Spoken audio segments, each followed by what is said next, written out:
అందరికీ నమస్కారం అండి. Welcome to our channel.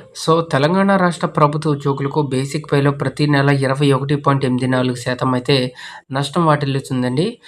కాబట్టి ఒక్కో ఉద్యోగికి ప్రతి నెల వారి యొక్క బేసిక్ పే ప్రకారంగా కోల్పోయేటటువంటి అమౌంట్ లిస్ట్ అయితే రావడం జరిగింది.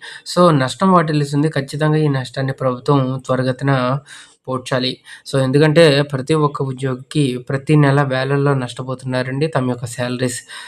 ముందుగా ఇవన్నీ కూడా జమ కావాలని కోరుకునే ప్రతి ఒక్క ఉద్యోగి కూడా వీడియోని ఒక లైక్ చేసి మీ తోటి ఉద్యోగ మిత్రులకు వీడియోని అయితే షేర్ చేయండి.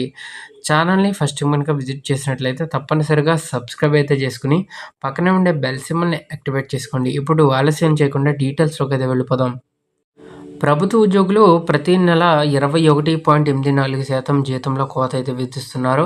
మీ కుటుంబాల ఆర్థిక సంక్షోభం అని చెప్పేసి ఒక ఇంపార్టెంట్ అప్డేట్. 6 డిఏ బకాయిలు పెండింగ్‌లో ఉన్నాయి. నష్టపోతున్న ప్రతి రూపాయికి లెక్క తేల్చాల్సిందే అంటున్నారు. పెండింగ్ డిఏల కాలక్రమం టైమ్ లైన్ ఒకసారి చూసుకున్నట్లయితే 2024 జనవరి డిఏకి సంబంధించి 37.31%.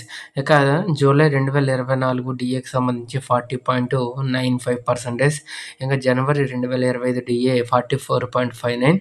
ఇక జూలై 2025 డిఏ 48.23%. ఇక జనవరి 2026 51.87. ఇక జూలై 2026 డిఏ 55.51%. అంటే ప్రతి నెల మీ బేసిక్ పేలో 21.84% కోల్పోతున్నారు. ప్రస్తుతం మనకి 33.67% అయితే ఇస్తున్నారండి. యాక్చువల్‌గా మనకి రావాల్సింది 55.51% అండి.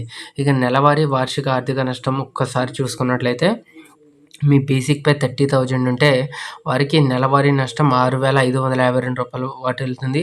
ఏడాదికి రూ. 78,000 లాస్ అవుతున్నారు. ఇక రూ. 40,000 బేసిక్ పే ఉన్న వారికి 8,736 నెలకు నష్టపోతున్నారు. సంవత్సరానికి 1,04,000. ఇక 50,000 బేసిక్ పే ఉన్నవారు నెలకు రూ. 10,920 నష్టపోతున్నారు. ఇంకా ఏడాదికి 1,31,000. ఇక 60,000 బేసిక్ పే ఉన్నవారు నెలకు రూ. 13,000 లాస్ అవుతున్నారండి. సంవత్సరానికి 1,57,000 లాస్ అవుతున్నారు. ఇక రూ. 70,000 బేసిక్ పే ఉన్న వారికి రూ. 15,280 లాస్ అవుతున్నారు. ఇంకా సంవత్సరం చూసుకున్నట్లయితే రూ. 1,83,450 లాస్ అవుతున్నారు. డిఏలు వెంటనే ఇవ్వాలి. మా హక్కు మాకు ఇవ్వాలి.